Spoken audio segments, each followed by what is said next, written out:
Welcome to Aussie E-commerce Mum, a diary-style podcast for those of you starting out or running a product-based business. E-commerce is growing and more entrepreneurs are dipping their toes into making money online.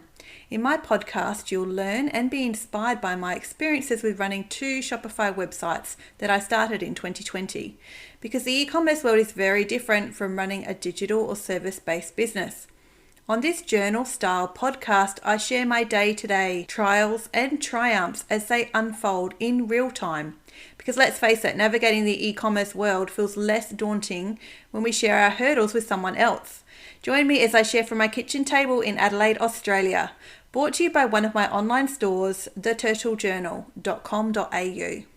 Hey, my name is Rachel. Welcome to Aussie E-commerce Mum, a diary. This is episode number 43. I want to talk all about adding value to your e-commerce website without putting products on sale. This is a big deal in e-commerce because sales can become the norm if we're not careful, and we can default to sales also if we're not careful. But I think if you take some time to really be a bit creative and thinking about ways that you can add value, as in increasing the perceived value of your products for your customers without dropping the price, then your customer wins because they're getting more value for their dollar, and you win because you're not eating into your profit margin.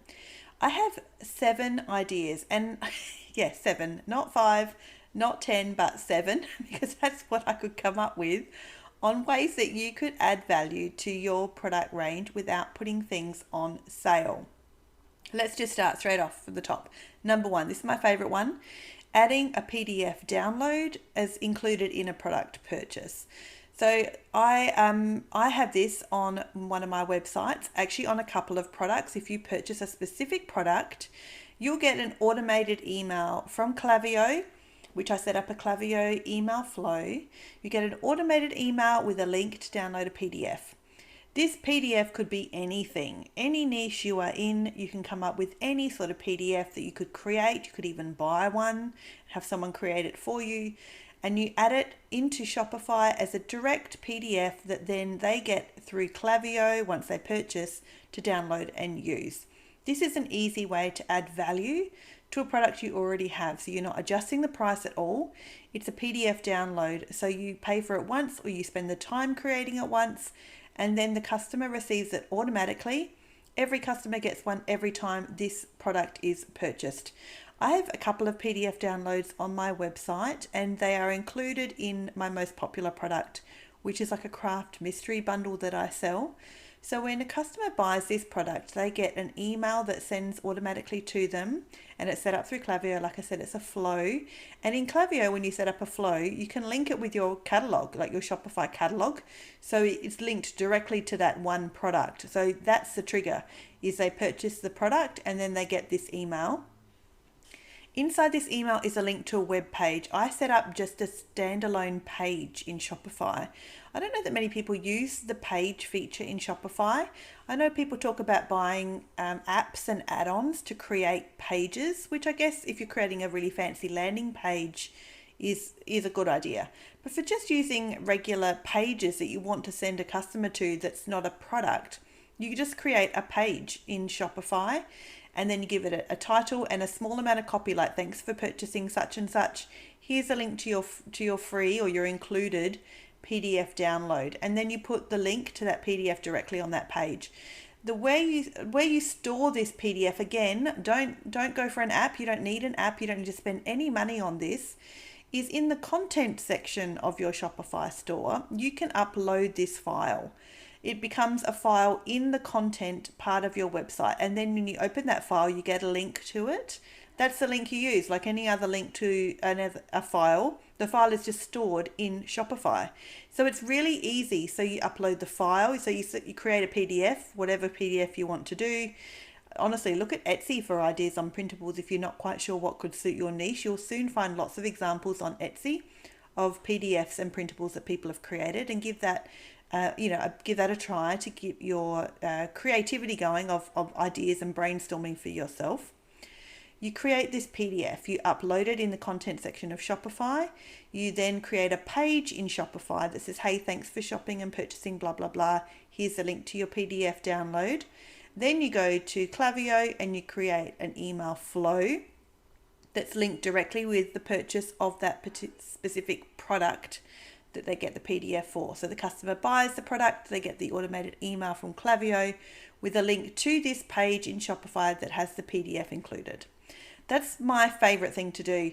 So then you can put in your product description that you get PDF included, or you get a free cheat sheet, you get a free download, you get a free checklist, you get a free template, whatever it is that you are giving included.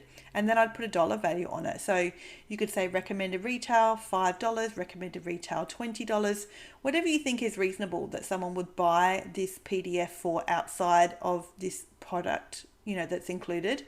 If you were going to sell it on its own, that becomes the included value. That's my favorite thing to do. That's my top one for sure. Adding value by including a PDF somehow in your products. Then you are not eating into your profit margin, but you are actually offering more value for your customers. I actually also do this on my sign up, like on a newsletter sign up. So if you join my newsletter list on my website, I have a pop-up. Then you also get a PDF download, a different one to the ones that I have for purchasing products. So I just love them. I think it's such a great idea. It's so easy it's not easy to set up. It's a bit of work. I'm going to be honest. Of course, it's a bit of work, but then it runs automatically. That's what I love about it. You do that work once and then you leave it alone and it happens all on its own. It's magic. Number 2, free shipping. But I'm going to say this really cautiously because I have moved away from free shipping in the last 12 months. The catch with free shipping, although it is amazing added value, because it's not actually free, of course, because you still have to pay for it, is somebody said to me once, which I think is really true, is that the perk of free shipping for your customer actually is not as high a perceived value in their mind as it actually costs you in reality. In other words, if I offer free shipping on one of my websites, a customer might be shopping and think, wow, free shipping, that's great. Okay, I'd love to buy these few things. That sounds really cool. And in their mind, they might think to themselves, well, I'm probably saving $5 or $8 by doing free shipping. But in reality, the amount it costs me to offer them free shipping, particularly if they're purchasing a couple of items, and the packaging could be anywhere from like $10.50 to $15.50, maybe even more. So the actual amount it costs me to offer it doesn't translate as well on the other end for my customers who are receiving the free shipping. They value it less than it actually costs me. That's where the problem comes in, I think, with using free shipping as a way of adding value, is if you don't spell out the value of what they're actually getting, I don't think customers see as great a value in free shipping as what it actually costs us to offer that service. So I would instead, if you wanted to do free shipping, have a free shipping threshold, which I do, or you could offer upgraded shipping by, say, like you could get express or even priority processing. I've recently offered priority processing on one of my websites, which doesn't actually mean express. It means that your order goes to the front of the queue. So you can pay a few dollars extra when you check out, and instead of waiting maybe 3 days for your order to be processed, depending how busy I am, it will be like 1 day to process because your order just gets bumped to the front of the line. So you're paying a premium to have your product and your order processed faster. So there's a different way of looking at it instead of offering straight out free shipping, if you wanted to maybe think about that. Number 3 is an add-on or an upsell. I did a whole episode about this, episode 38, which is how you can offer an upsell without an expensive app. Upsell apps are really expensive. They're some of the most expensive apps that Shopify has that you can integrate for good reason, because they convert so well. But if you don't want to spend the money on an app, you can do a little bit of a workaround, and sure, the conversion rate would not be as great as an actual app. I'm really happy with how my upsell sort of workaround converts, and I do it without an app, so it actually doesn't cost me anything. So if you're interested in hearing more about that, then listen to episode 38. In a nutshell, the add-on or upsell that I do is that once you make a purchase, your first time purchase, there's an automated email that customers get that gives them 24 hours to shop one secret product that's not on the website that they get free shipping with. Because their order has just come in and I haven't processed it yet, They've got 24 hours to add on this special little product that you can't buy on the website anywhere else for a really cheap price, and there's no shipping attached to this special add-on because it's just going to get bundled in with their existing order. So the conversion rate, or the number of these add-ons that I sell, is really high. I'm really happy with how many I sell because lots of customers take up the offer. So of course there's other ways you could do add-ons and upsells far cleaner, more smoothly, fancier, with way better conversions too, I'm sure. It's just that they often include apps and I don't want to pay for an app, pretty much. Number 4, exclusivity. The exclusivity I'm talking about here is your time. If you're a solopreneur, if you're the face of your brand, then your time, time with you is actually really valuable. For you, it's valuable, and for your customers. So you could offer something to add value to your products or your range or your brand by offering time with you. That could be a private Facebook group. It could be a webinar. It could be a Zoom call. It could be, a Facebook Live that they've got access to inside a private group.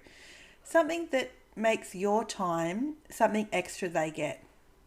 So you could have a product that's bundled up with a little training session or a little demonstration session or a face-to-face Zoom call, anything like that. And the service-based industry is so clever at this. They build their whole businesses on this specific point of leveraging exclusivity of time, because often with the service-based industry, that's what you're actually selling is your time.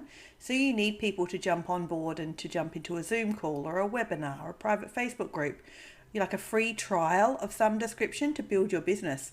So why not use that for us as well in e-commerce and use your time as the face of the brand, the influencer of the brand, the business owner, the CEO, and give some of that away to your customers as part of adding value for them inside your product range somehow.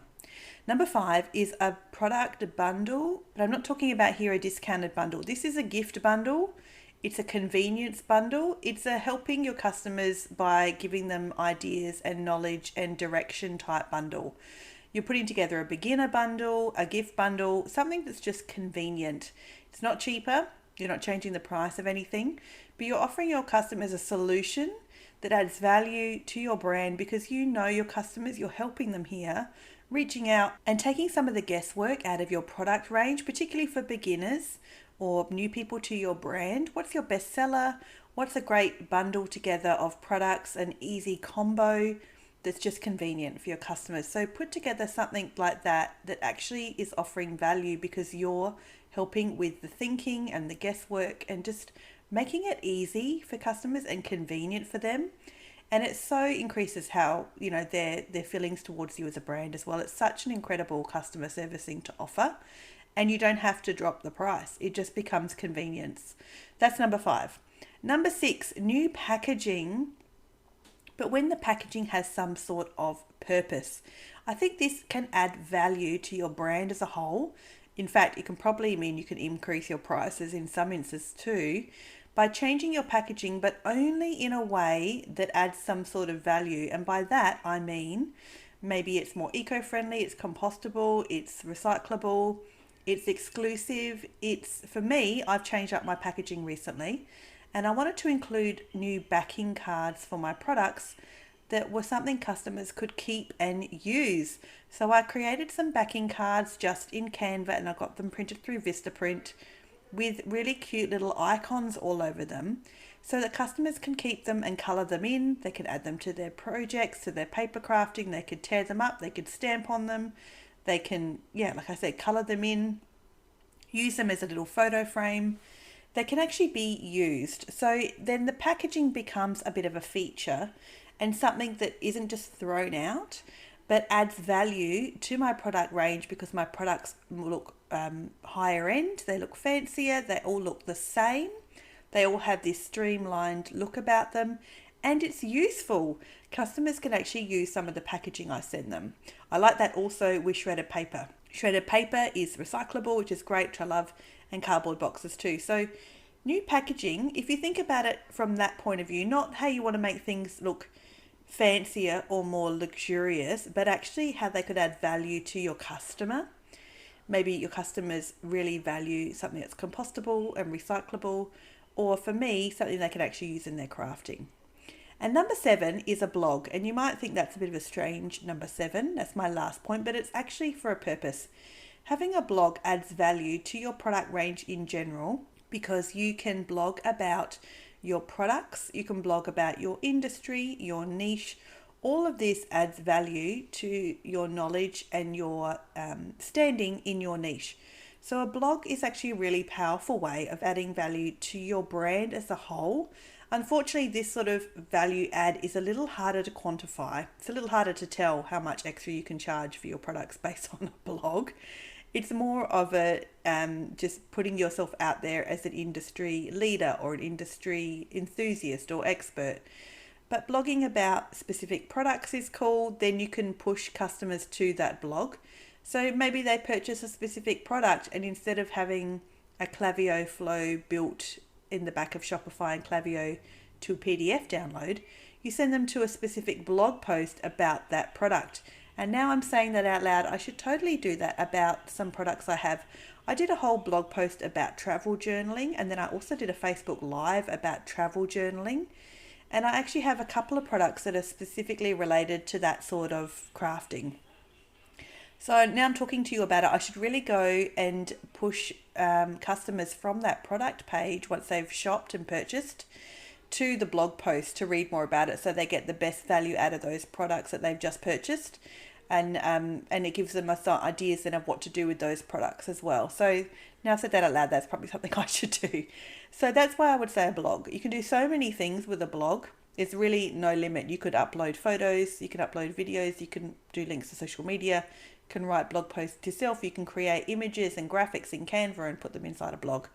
A blog is just a way of boosting your standing in your niche, in your industry, and it adds value to your brand as a whole. It's just a little bit trickier, unfortunately, to quantify the amount of money that translate to in your product range and how much you could maybe increase your prices by. But nevertheless, I still think it's a valuable addition to this episode and still worth absolutely considering and thinking about if you don't already do one.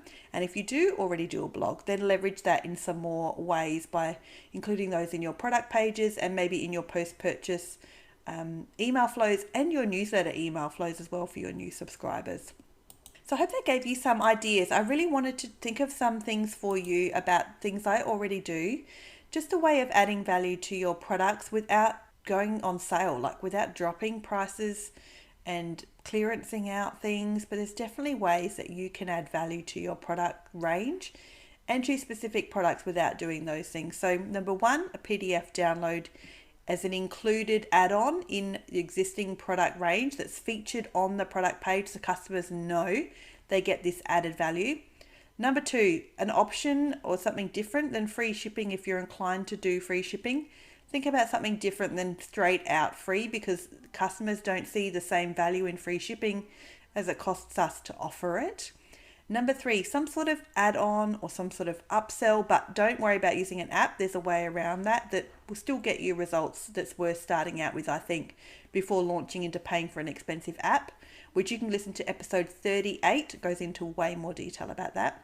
Number 4, exclusivity of your time, face-to-face or in a webinar or a private group, as a value add for your customers that increases the value of your brand as a whole and potentially the increased value of specific products that you can increase the price in when you bundle that in with the exclusivity of having some included time with you. Number 5, a product bundle, purely for convenience, so not to drop the price. So take the guesswork out of things for your customers, put together a beginner bundle, something that's convenient for them. Number 6, new sort of packaging or change up in your packaging, something that means customers get better value from your packaging, something they can use or something they would value as a customer. And number 7, a blog. So I hope you found that helpful and something you could try one of those if you don't already do some of those and see how you go with it. Let me know. I'd so love to hear if you try one of these and how you found it. And then send me an email. I'd love to hear from you. It'd be so cool to know if you gave one of these a shot and what you thought. Or if you have some other ideas too, that would also be cool. Please reach out. I'd love to hear if you've got some other ideas as well about ways that maybe you add value to your products and your website without dropping prices and without having a big sale. So thanks for joining me. You can find me at aussieecommercemum.com.au. And as always, keep learning, and I will see you guys next time.